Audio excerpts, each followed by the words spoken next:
Finally পৌঁছে গেলাম দীঘা এবং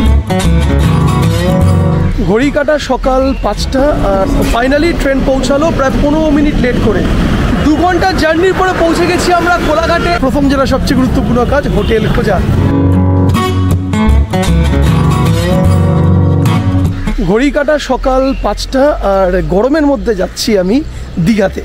তো দীঘাতে যাওয়ার জন্য ধরতে হবে বাস, এবং বাস ধরার জন্য সবার আগে আমার যে লোকাল স্টেশন থেকে পৌঁছাতে হবে বাস স্ট্যান্ডে। বারাসাতের বাস স্ট্যান্ড থেকে বাস ধরবো, তাই বারাসাত বাস স্ট্যান্ড পৌঁছানোর জন্য ট্রেনের টিকিট মাত্র 5 টাকা লাগলো। বারাসাতে ট্রেন যাওয়ার টাইম 5টা 20-তে, অলরেডি 5টা 25 হয়ে গেছে, ট্রেন এখনও লেট। আমি অ্যাপে দেখলাম ট্রেনটা এখনও 3-4টে স্টেশন পরে, মানে সকালবেলায় প্রথম সমস্যা 8 ঘন্টার মধ্যে আমার বাস, তো 8 ঘন্টার আগেই আমাকে বাস স্ট্যান্ডে পৌঁছাতে হবে, কিন্তু ট্রেন লেট, ভেতরে একটা হালকা হালকা টেনশন হচ্ছে। ফাইনালি ট্রেন পৌঁছালো প্রায় 15 মিনিট লেট করে। আমার বাড়ির থেকে বারাসাত স্টেশন মাত্র একটা স্টপেজ, তো লগভগ 3 থেকে 4 মিনিট মোটামুটি লাগে। বাস স্টেশন নেবে, আমাকে বাস স্ট্যান্ডে পৌঁছাতে হবে ভ্যানে করে, ওটা 2-5 মিনিটের রাস্তা, টাইম মতন আশা করা যায় পৌঁছে যাবো।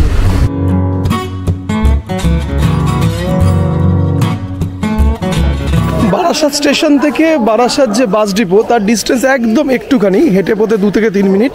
মানে আমার যেহেতু লেট হয়ে গেছে, তাই আমি একটা কোনো ভ্যান বা টোটো কোনো একটা বুক করবো যাওয়ার জন্য।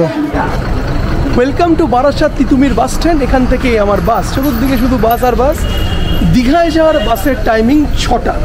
আর কোন কোন টাইমে দীঘায় যাওয়ার বাস আছে সেটা গিয়ে কথা বলবো, জানবো, এবং তার ভাড়াটাও জানবো। 6টা বাজতে মাত্র 15 মিনিট বাকি, ট্রেনটার জন্য লেট হয়ে গেল। তো একটু পা চালিয়ে যেতে হবে বাস স্ট্যান্ডে, মানে বাস কাউন্টার, যেখান থেকে দীঘায় যাওয়ার বাসের টিকিট পাবো। Barasat Chapadali bus stand. Barasat Chapadali bus স্ট্যান্ডের এটা লাইন সামনে। আচ্ছা আচ্ছা, এটা ছিল দীঘায় যাওয়ার বাসের কাউন্টার, এবং দীঘার বাসের টাইমিং হচ্ছিল সকাল 6টা। বারাসাত টু দীঘা বাসের টাইমিংগুলো হচ্ছিল সকাল 4:30, 5টা, 5:35, 5:55, 6:30, 6:45, এবং পরপর অনেকগুলো টাইম রয়েছে। 6টা নন এসি দীঘার সামনে।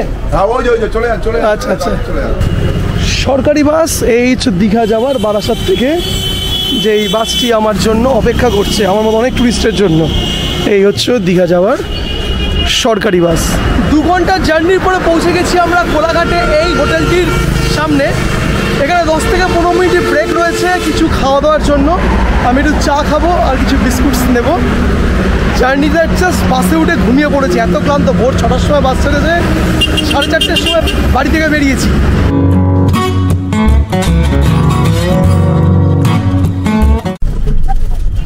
টোটাল 5 ঘন্টার জার্নি, তার মধ্যে 3 ঘন্টা হয়ে গেছে আর 2 ঘন্টার পথ বাকি আছে। বাস আস্তে আস্তে ফাঁকা হতে শুরু করেছে, কারণ আমরা দীঘার কিন্তু একদম কাছে পৌঁছে গেছি। অনেক বাসে আছে বলে একটু গরম গরম লাগছে, আর গিয়েই চিল হয়ে যাবো। বারাসাত থেকে দীঘা এই সরকারি নন এসি বাসে ভাড়া পড়লো মাত্র 171 টাকা। ফাইনালি পৌঁছে গেলাম দীঘা, এবং দীঘাতে আসার পরে বাস থেকে নামার পরে প্রথম যেটা সবচেয়ে গুরুত্বপূর্ণ কাজ হোটেল খোঁজা। তো আশেপাশে কিছু হোটেল দেখবো রুম এর ব্যবস্থা কি আছে। সো ফাইনালি হোটেল পেয়ে গেছি আমরা এই দাদার জন্য। আচ্ছা দাদা, তোমাদের হোটেলটার নাম কি? কি নাম? সাধনা ইন। সাধনা ইন হোটেলে আমরা একটা রুম নিলাম, এসি রুম। এসি রুমটা পরে দেখাবো, আগে একটু ফর্মালিটিস রয়েছে, ডকুমেন্টেশনসের। একটু নাম, পেনটা দাও। আচ্ছা, এটা কার্নিভাল টাইম চলছে একদম, কিন্তু মানে একদম পয়লা বৈশাখ, ঈদের ছুটি চলছে, প্রচুর ভিড়। তার মাঝখানে এসি রুম পাওয়া একটা ভাগ্যের ব্যাপার। একদিনের পাচ্ছি না, দুদিন করে। আচ্ছা, সাধনা ইন, তোমাদের কোনো কার্ড আছে গো? এটা একদম পুরো ওল্ড দীঘাতে, ওল্ড দীঘা যে ওয়াইন লিকার শপের ঠিক পাশে গলিতে ঢুকে একদম 4 থেকে 5টা বিল্ডিং পরে। হোটেল রুমে অলরেডি চেক ইন হয়ে গেছে। এটা হলো আমার হোটেল রুম। তো অলরেডি স্নান করে নিয়েছি, ফ্রেশ হয়ে গেছে। তো হোটেল ভাড়া পড়লো আমাদের রুম প্রতি, এসি রুম, এক একটা এসি রুমে ভাড়া 1750 টাকা করে। 2টো রুম আমরা নিয়েছি, ওই 3,500 টাকার মধ্যে অ্যাপ্রক্সিমেটলি। তো ফ্রেশ হয়ে গেছি, নাও টাইম ফর দ্য লাঞ্চ। প্রচণ্ড ক্লান্ত, লাঞ্চ করে এসে ঘুমাবো। এই ছিল আমাদের টোটাল কলকাতার থেকে দীঘা আসা ভিডিও। মানে বাসে লাগলো 170 টাকা, সরাসরি পৌঁছে গেলাম দীঘাতে, আর হোটেল ভাড়া 1700 টাকা for the AC room. Video ভালো লাগলে লাইক, শেয়ার, কমেন্টস করতে ভুলো না যেন।